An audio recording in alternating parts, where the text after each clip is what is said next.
நிலமும் நச்சுத்தன்மையா மாறிடுச்சு, விவசாயமும் பண்ண முடியாது. அப்படிதான் இந்த நிலம் நெய்வேலி வந்து நெய்வேலி லிக்னைட் கார்பரேஷன் என்எல்சி வந்து இந்த ஊரையே வாழ முடியாத ஒரு மாவட்டமாக மாற்றிவிட்டது.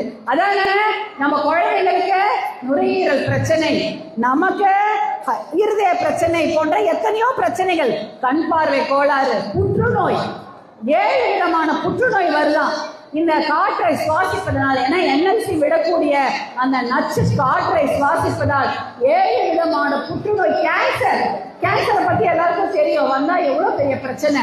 எல்லாருக்கும் வயசு வித்தியாசம் பார்க்காம பெரியவங்கல இருந்து சின்னவங்க வரைக்கும் 7 விதமான புற்றுநோய், கண் பார்வை கோளாறு, மலட்டுத்தன்மை, ஆம்பளைங்களுக்கும் வருது பொம்பளைங்களுக்கும் வருது மலட்டுத்தன்மை.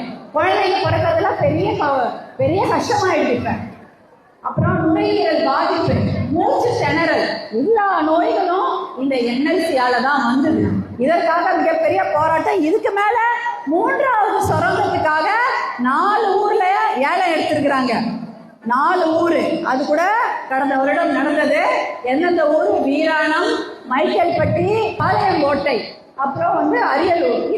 இந்த ஏரியாலலாம் இந்த 4 ஊரு ஏலம் விட்டுருக்காங்க. யாருக்குமே தெரியாது. இந்த 4 ஊர்ல நேரம் வந்திருக்கீங்களா? மைக்கேல்பட்டியில இருந்து வந்திருக்கீங்களாமா? மைக்கேல்பட்டி, அதுக்கப்புறம் இந்த வீராணம், இந்த பகுதியில இருந்துலாம் அதை கை தூக்குறாங்க ஒரு அம்மா. அந்த பகுதியில நைட்டோட நைட்டா உங்க ஊரை ஏலம் விடத்துக்கு இருந்திருக்கிறாங்க. யாருக்குமே தெரியாது. அப்ப வந்து இந்த விஷயம் டெல்லியில நடக்குது. ஏல நோட்டீஸ் போட்டுட்டாங்க இந்த 4 ஊர் மேலையும். எதற்காக?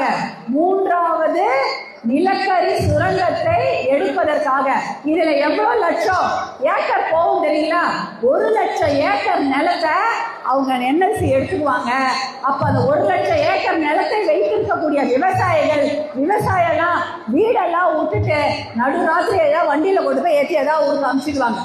அதாவது 1 லட்சம் ஏக்கர் விவசாய நிலங்களை 3 போகம் விளையும் பூமியை ஏலம் விடுறாங்க. எதுக்காக? நிலக்கரி சுரங்கம், நிலக்கரி வெட்டி எடுக்கிறதுக்காக. அப்ப வந்து இந்த விஷயம் சென்னையிலும் தெரியல, தமிழ்நாட்டில் யாருக்குமே தெரியல. மருத்துவர் அன்புமணி அவர்களுக்கு மட்டும்தான் தெரியுது. அதற்காக பாராளுமன்றத்தில் பேசி அந்த விஷயத்தை வந்து வெளியில கொண்டு வரார்.